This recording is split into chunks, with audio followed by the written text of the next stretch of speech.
Le ministre en charge de l'agriculture et de la sécurité alimentaire est avec nous. Monsieur Jacob Ouedraogo, bonsoir. Bonsoir. Merci de venir nous donner des éclairages concernant cette cérémonie de Manga. À travers la cérémonie de ce matin, ce sont environ 14 milliards de francs CFA qui sont remis aux communes rurales et aux régions dans le cadre du PNGT 2 phase 3. Mais concrètement, à quoi va servir ces fonds? Merci. Et vous avez dû constater que le président du FASO lui-même était là pour patronner cette cérémonie, le Premier ministre également. C'est dire que ce qui va être fait avec le monde rural les intéresse à plus d'un titre.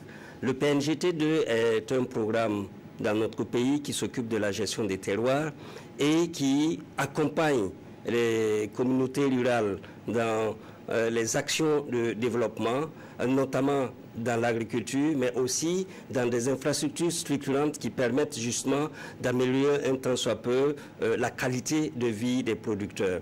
Alors, dans ce qui a été donné, les conventions qui ont été signées, nous avons les fosses humaines à réaliser, nous avons l'aménagement des parcelles de production, nous avons entre autres la construction d'écoles, la construction de maternités, les forages et les pistes rurales et j'en passe. Il y a toutes ces actions qui concourent à la promotion de l'agriculture, à la promotion du monde rural qui va être concerné par les 14 milliards de conventions qui ont été signées pour le développement local. Et comment se fait le suivi de l'exécution de ces projets sur le terrain pour s'assurer que les fonds sont utilisés convenablement? Oui, il y a un suivi bien entendu parce qu'on ne peut pas donner 14 milliards comme ça.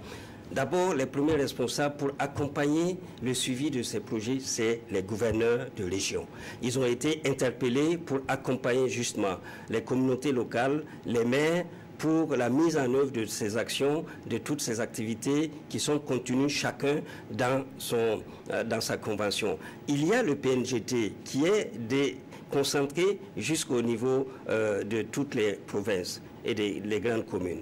Il y a le ministère de l'Agriculture, bien entendu, qui, à travers les directions régionales, les directions provinciales et aussi au niveau central, par les directions générales des études et des statistiques sectorielles, qui accompagnent la mise en œuvre de toutes ces actions et qui fait en sorte le point à chaque étape pour permettre à ce que nous puissions ne pas rater le coche. Parce que, en fait, ce sont des besoins qui ont été exprimés par les populations elles-mêmes. Ils apportent une contribution à la mise en œuvre de ces actions. Il faudrait quand même que nous puissions renouveler ces fonds à partir des actions qui seront menées et le retour de ces actions pour le bailleur de fonds. Et puis cette année encore, l'État apporte son soutien aux producteurs agricoles en moyens de production subventionnés à hauteur de 19,5 milliards de francs CFA. Quel bilan peut-on en faire au moment où les producteurs rentrent en campagne? Oui, nous sommes en train de mettre une action en œuvre. Les 19 milliards qui ont été cités dans votre document, ce sont des actions qui existent déjà et qui ont commencé à courir. Les engrais, si on prend par exemple les semences améliorées, elles sont disponibilisées et elles sont distribuées pour justement la campagne. Aussi bien les engrais minéraux que les engrais organiques, que le phosphate. Et tout ce qui peut contribuer au succès de la campagne, cela est déjà disponible. Maintenant, l'action d'aujourd'hui, c'est de marquer un pas fort dans l'action du gouvernement. Et ceci étant dit, nous avons le matériel agricole que vous avez vu dans les images, c'est disponibilisé dans les régions. Les animaux de trait qui doivent accompagner le matériel agricole, cela aussi est disponibilisé. Mais ça ne s'arrête pas là seulement.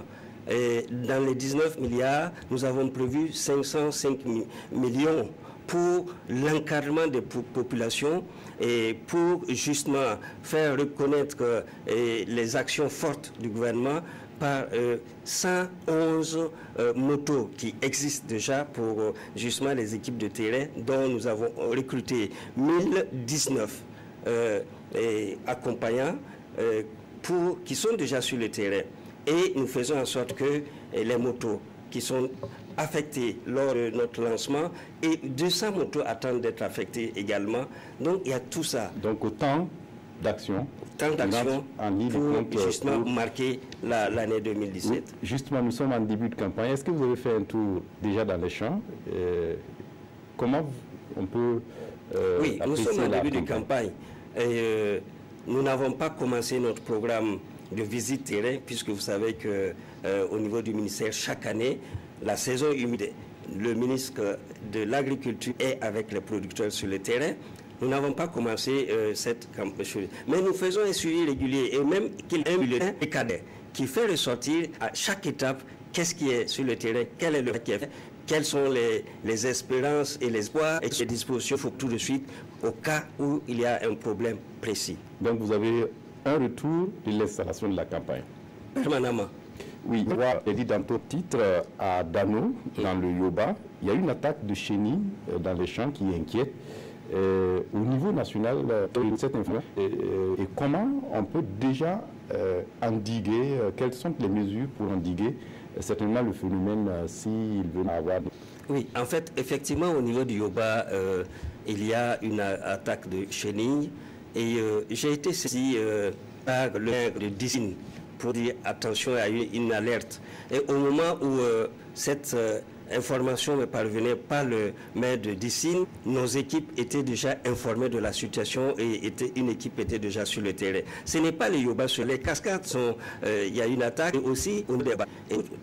Et pour vous dire, dans les 19 milliards dont nous parlons, nous avons équipé nos régions, nos provinces, avec le matériel nécessaire, avec les pesticides nécessaires pour, en cas d'alerte, que de suite nous puissions nous mettre à l'œuvre et enrayer la menace. Parce que vous savez bien que ces chenilles sont une menace pour la production agricole, donc nous ne permettrons pas que nous soyons soumis par telle chose. Nous sommes en alerte permanente pour réagir au tic, au tac.